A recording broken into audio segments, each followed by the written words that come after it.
जय हिंद everyone, welcome back to my channel. I am Shivangi Bhatt और आज की वीडियो में हम बात करने वाले हैं कि क्या सही में पार्शियलिटी एग्जिस्ट करती है एनसीसी में और रैंक के डिस्ट्रीब्यूशन के टाइम पे, या फिर आपको जब कैंप के टाइम नॉमिनेट किया जाता है बच्चों को, तो उस टाइम पे क्या सही में पार्शियलिटी होती है। लाइक बहुत सारे कैडेट्स को ये चीज़ एक्चुअली फील होती है मेरे साथ पार्शियलिटी हुई है, I was so good in drill, या फिर मेरी बहुत अच्छी पकड़ थी सर्विस सब्जेक्ट में, मेरी जीके बहुत अच्छी थी, इस कैंप के लिए तो मैं परफेक्ट था, ठीक है, बट मुझे स्टिल सिलेक्ट नहीं किया, उसको सिलेक्ट कर दिया।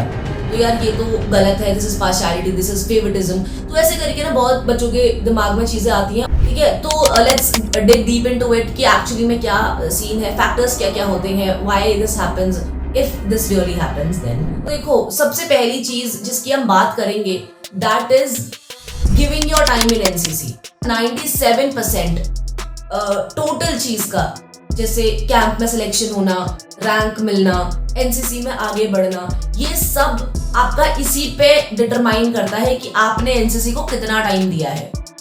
ओके, अब जैसे ठीक है, थोड़े फैक्टर्स रहते हैं, पॉइंट सम परसेंट फैक्टर्स यहाँ वहाँ के मिल जाते हैं, बट अगर हम बेस देखें तो 97% यही रहता है कि आपने एनसीसी को कितना टाइम दिया है, आप कितने रेगुलर थे, आप कितने पंक्चुअल थे, आपने अपने सीनियर्स की बात सुनी है नहीं सुनी है, पीआई स्टाफ एंड ऑल, है ना, आपने ड्राइव्स में पार्टिसिपेट किया है या फिर आपने परेड्स में।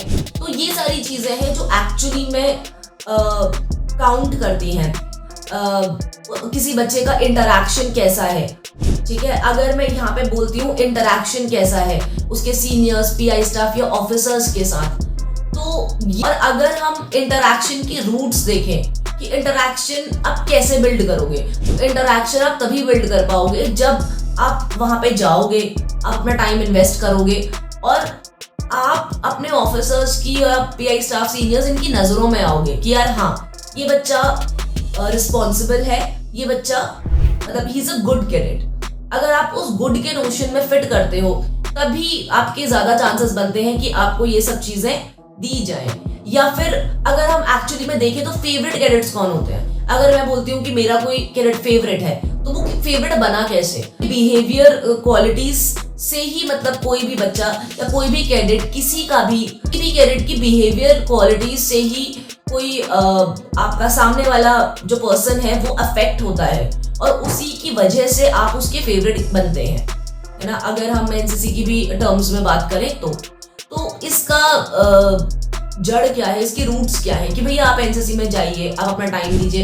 इनफैक्ट ये एक ऐसी चीज है जिसको जब आप इनरोल करते हो ना, उसी टाइम बता दिया जाता है कि मतलब आपको आना है, पंक्चुअल रहना है, क्लास मिस नहीं करनी, परेड में आना है, बात माननी है ना, डिसिप्लिन, ये वाली चीज आपको स्टार्टिंग में ही बता दी जाती है। बहुत सारे बच्चे ना इससे अग्री नहीं करते, उनका होता है कि यार नहीं, मैं उसकी बात कैसे मानूं, मैं कैसे सुनूं। बहुत सारे बच्चे होते हैं अलग अलग उसके, तो उसके हिसाब से भैया अगर वो नहीं जाते, नहीं आते due to whatever reasons, तो ऑब्वियसली भैया आपका इम्पैक्ट तो पड़ेगा। आप जितना एनसीसी में इन्वेस्ट करोगे, एनसीसी उतना आप में वापस रिटर्न्स देगी आपको, ठीक है, दिस इज ठीक है। तो ये चीज होती है। अगली चीज, बहुत बार ऐसा होता है कि कोई ऐसा कैडेट है जो आपका कम आया है एनसीसी में, बहुत कम आया है या गायब रहा है, ठीक है, majority of the time, but उसकी ड्रिल अच्छी है, उसकी नॉलेज अच्छी है, और जब कैंप की बारी आती है तो उस टाइम पे वो फटाफट आ जाता है अपना कि भैया हाँ, मैं तो देखो मेरी ड्रिल भी बढ़िया है और ये भी बढ़िया है। लेकिन अगर हम बात करें सिलेक्शन के चांसेस की ना, तो सिलेक्शन या नॉमिनेशन, जैसे कि अगर कोई ऐसा कैंप है जिसके लिए आपकी यूनिट से ही बच्चों को सिलेक्ट किया जाएगा, नॉमिनेट किया जाएगा, तो वो जनरली आपके उन्हीं बच्चों को करते हैं जो रेगुलर रहते हैं एनसीसी में। बहुत रेयर होता है, बट ये भी एक पॉसिबिलिटी होती है कि जो बच्चा नहीं आया एनसीसी में पर उसकी ड्रिल और नॉलेज, ये चीजें अच्छी है, वो कर जाए, बट वो तभी पॉसिबल होता है जब आपका कोई ओपन सिलेक्शंस हो। जैसे कि अगर आपके ड्रिल के ओपन सिलेक्शंस है, तो वहां पे तो सीधी सी बात है, वो आपकी सिर्फ ड्रिल ही देखेंगे, उन्हें मतलब नहीं है कि आप आए हो नहीं आए हो, क्या है क्या नहीं है, उनको आपके इतिहास से मतलब नहीं है, they will just see your drill. अगर ऐसे कैंप्स आपके होते हैं उस केस में। बट जो मेजर आपके बटालियन से कनेक्टेड कैंप्स होते हैं उसका तो भैया आपका रूट यही है। बहुत बार बच्चों के दिमाग में ये भी थॉट आता है कि यार वो तो 3rd बटालियन का था या उसी की बटालियन कंडक्ट करवा रही थी कैंप, इसलिए उसको अंदर कर दिया। बाकी मेरी भी ड्रिल बहुत अच्छी थी, मेरी भी चीजें बहुत अच्छी थी।